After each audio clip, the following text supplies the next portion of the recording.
E aí, pessoal, tudo bem? Se você está na internet, se você assiste jornal, se você ouve o rádio, é muito difícil que você passe um dia sem notar uma notícia, né, que te faça perguntar para onde é que a humanidade está indo. Essa dúvida, né, é uma dúvida que permeia também alguns textos da palavra de Deus, incluindo os Salmos, né? O salmista, lá no Salmo 10, ele também estava perplexo com uma situação. Havia ímpios, né, pessoas que não criam em Deus, que não acreditavam em Deus como seu Senhor e Salvador.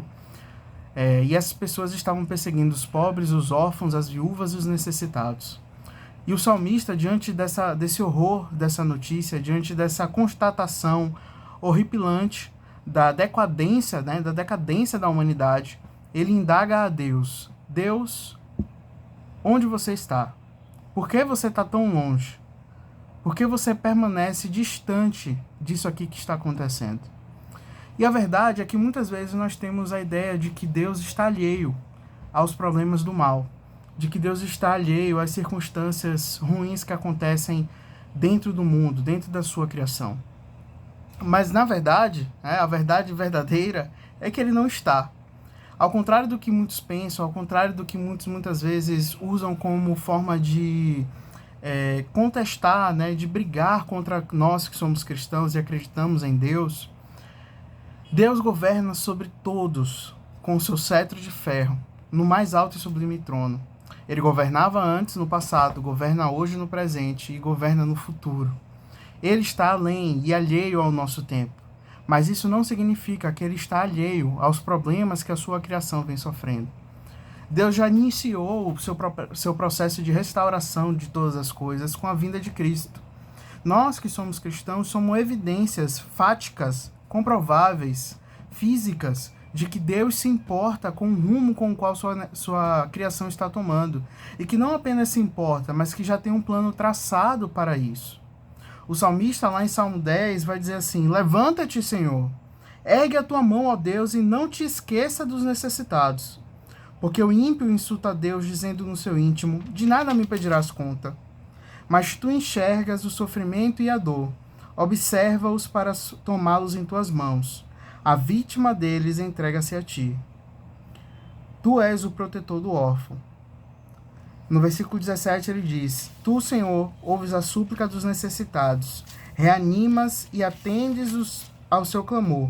Defende o órfão e o oprimido, a fim de que o homem, que é pó, já não cause terror.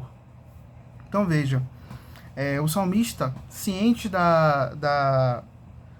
do rumo tenebroso que a humanidade estava tomando e que os ímpios estão rumando, ele questiona na primeira parte do Salmo 10 onde está Deus. E ele vai elencando uma série de circunstâncias. Ele diz que o ímpio se aproveita do pobre, que o ímpio humilha o necessitado, de que o ímpio se sobressai, né, financeiramente ao necessitado, e que, mais do que isso, o ímpio se vangloria da sua conquista, das suas conquistas, se vangloria da sua própria torpeza, ele se exalta acima de todas as circunstâncias para, no seu íntimo, dizer: quem é Deus para que a ele eu preste contas? Né? Quem é Deus para que para que a ele eu possa dizer o que eu fiz durante toda a minha vida? Deus não é ninguém, porque eu tenho tudo. Eu faço aquilo que eu quiser. Davi, ou melhor, o salmista, diante dessa constatação, ele então percebe que Deus não está alheio a isso. Que por mais que seja difícil, por mais que seja horripilante, por mais que seja tenebroso, e de fato Deus não está alheio aos problemas do órfão. Deus não está alheio à necessidade do necessitado. Deus não está alheio às circunstâncias da viúva. Deus não está alheio a todo aquele que sofre. Ele olha, ele vê e ele já faz a sua provisão. Seja com um dia mais de vida, seja através da vida de alguém que abençoe esse necessitado, seja por intermédio da tua igreja, agindo por meio de instituições de caridade, por meio de organizações não governamentais, projetos sociais, seja por intermédio até mesmo de não cristãos, mas que também estão inseridos nessa seara de assistência social. Deus tem buscado usar toda a sua criação para tapar essas lacunas até que Cristo venha e restaure e faça nova todas as coisas. Então, muitas vezes a gente se depara com notícias muito chocantes, como o terremoto no Japão na última semana, e nós ficamos questionando, nossa, e se isso acontecesse no Brasil, sabe? Ou se eu estivesse lá, né? O que seria de mim?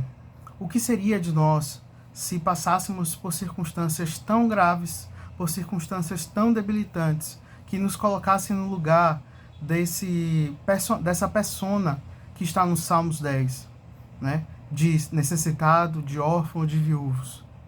Ainda assim, nós poderíamos ter a certeza de que Deus está no controle de todas as coisas. Ainda haveria lugar para a paz no coração do necessitado, porque existe paz, lugar para a paz no nosso coração. Nós hoje, por mais que não estejamos como órfãos, como viúvas ou como necessitados de forma financeira, somos todos necessitados espiritualmente. Somos todos necessitados em alguma circunstância, em algum grau, em algum nível. E Deus tem nos suprido em todas as coisas. A mensagem do Salmos 10, que é a reflexão de hoje, que é uma mensagem para os nossos dias, é de que, por pior que seja a circunstância, Deus ainda se faz presente. Ele ainda manifesta a sua bondade. O ímpio não vai passar dessa vida sem receber tudo aquilo que ele fez. Deus é o nosso juiz. Eu não preciso fazer justiça com minhas próprias mãos, porque chegará um dia em que esse homem que me machucou, em que essa mulher que me denegriu, ela irá prestar contas diante de Deus de tudo quanto ela fez. E Deus, que é o justo juiz, que não cometerá excessos, mas dará a cada um quanto lhe é devido, há de julgar vivos e mortos, aqueles que em vida trataram de humilhar ou de perseguir qualquer dos seus pequeninos. Há esperança para toda a criação, para toda a humanidade, porque há um Deus que governa com um cetro de ferro, com mãos justas e com um coração limpo e amoroso sobre toda a criação.